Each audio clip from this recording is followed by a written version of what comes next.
बेचने वाली चुड़ैल। एक बार की बात है, जादूपुर नाम के एक गांव में करतब दिखाती एक औरत एक रेड्डी के लिए गांव में आती है।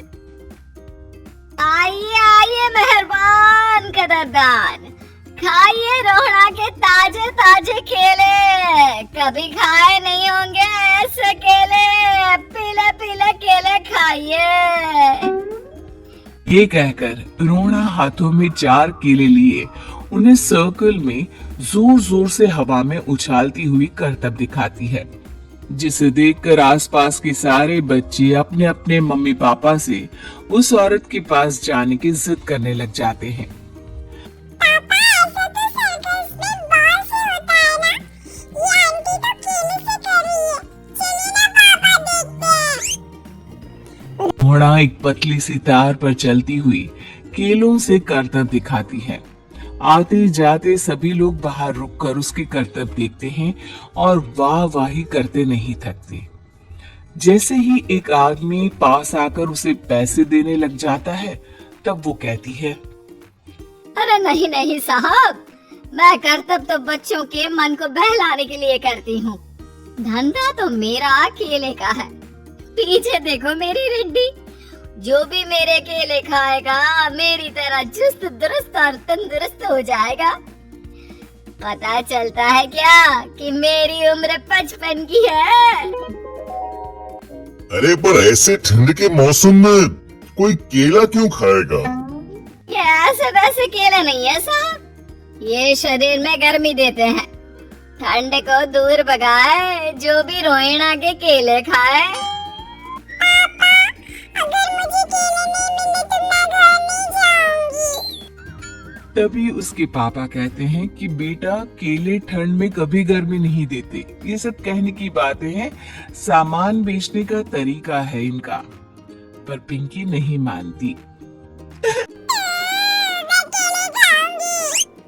पिंकी की जिद के आगे नथु हार जाता है और उसे केले खरीद कर दे देता है। पिंकी खुश होकर केले घर ले आकर खाती है। अब मैं भी करतब करूंगी, कितना मजा आएगा। जादुई केले। पिंकी पहला केला खत्म भी नहीं करती कि वो बेहोश हो जाती है।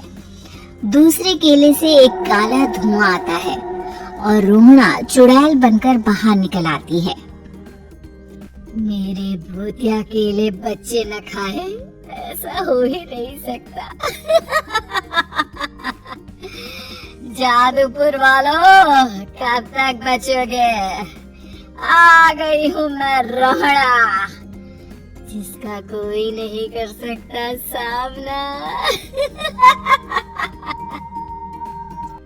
रोहड़ा पिंकी को गोद में उठाकर काले धुएं में कहीं गायब हो जाती है। शाम के वक्त नथु घर लौटता है और पिंकी को घर में ना पाकर उसकी माँ से कहता है, माँ पिंकी कहाँ है? अरे बेटा, उसे तो तू सुबह करतब दिखाने ले गया था ना, फिर कहाँ वापस आए तुम दोनों? मुझे लगा तू उसे अपने साथ मंडी ले गया होगा। भगवान, मेरी बच्ची कहाँ गई? मैं उसे घर ही तो छोड़कर गया था माँ।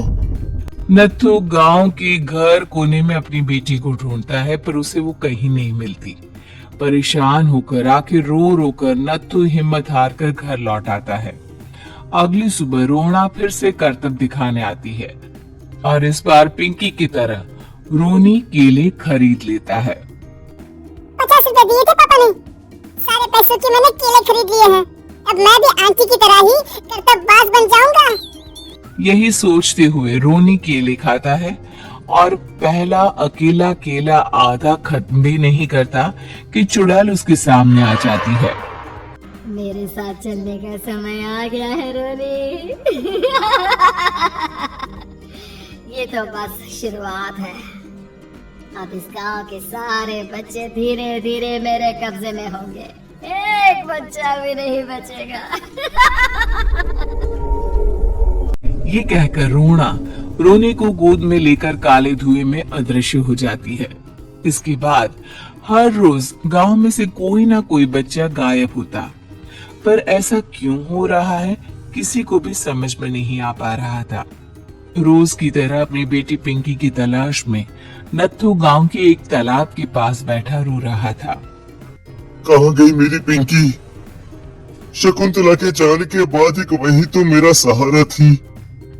अरे उसकी आत्मा कोस रही होगी मुझे कि मैं अपनी बच्ची को संभाल भी नहीं पाया। नत्थू ये कहता हुआ रो ही रहा था कि तभी तालाब में से उसे शकुंतला की आवाज सुनाई देती है। कहाँ थी तुम शकुंतला? हमारी बच्ची और सारे गायब हुए बच्चे रोहड़ा के कब्जे में हैं। वो बच्चों को जो केले देती है उससे बच्चे बेहोश हो जाते हैं और उसके कब्जे में आ जाते हैं और वो उन्हें ले जाकर काली दुनिया में ले जाती है। और वो ऐसा क्यों कर रही है? ये मैं नहीं जानती, पर उस दुनिया का रास्ता मैं आपको बता सकती हूँ। जहाँ ये नदी खत्म होती है वहाँ एक केले का पेड़ है, उसके नीचे एक दरवाजा है, वहीं से रास्ता जाता है उस दुनिया का। ये कहकर शकुंतला की आत्मा गायब हो जाती है। गांव के सभी लोग झुंड बनाकर उसी रास्ते से काली दुनिया में चले जाते हैं और वहां देखते हैं कि सारे बच्चे वहां काम कर रहे थे।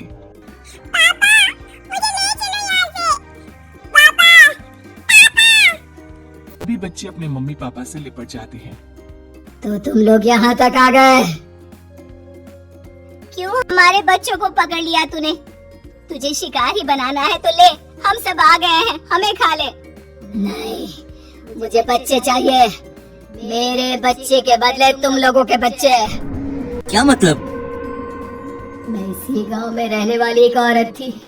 केले की चोरी के इल्जाम में मेरे बेटे को गांव वालों ने इतना मारा कि वो मर गया। उसी दिन मैंने ठान लिया कि गांव वालों का भी वही हाल करूंगी। कुछ दिन बाद बेटे के चले जाने के दुख में मैं भी मर गई और मेरी भटकती आत्मा एक चुड़ैल बन गई।